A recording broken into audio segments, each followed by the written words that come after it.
For today's ganap nga ay kami ay sangyupsal dito sa Barangay Pilaway, Infanta, Quezon. At ito ay libre ni Ate Marilu kasi siya ay pag-ora na uli, papunta na uli siya sa Turkey. So yan po ay pinarepare ni Chef Baginto at lumipat na rito ang sangyupsal, o diba?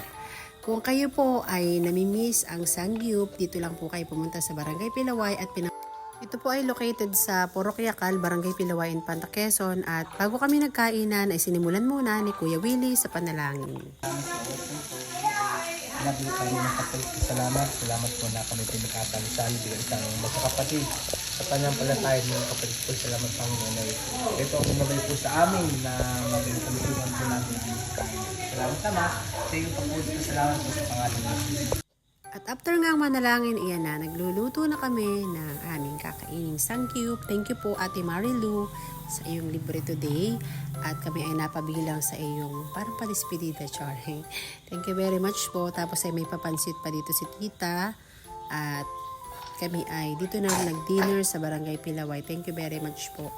So yan po yung anak nila, si Shen Shen, yung naka-white. And then si Ate Malu, yan yung papunta na uli sa ibang bansa para magtrabaho syempre.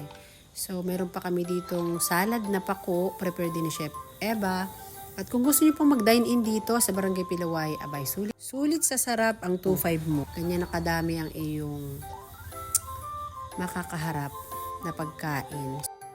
Sa halagang 2.5, marami na pong makakain. Pwedeng dumayo dito at isama niyo ang buong pamilya at ang yung mga dower cats and everything, at kayo ay makakakain dito ng busog na busog. So, yun lang po. Chinare ko lang sa meron din po sila dito mga hot pot, shabu-shabu. Kung ano po ang order nyo, ibibigay. May Facebook page po sila na hot pot. Pwede nyo pong i-visit ang kanilang Facebook page para makita nyo yung kanilang menu. Salamat po. Thank you for watching.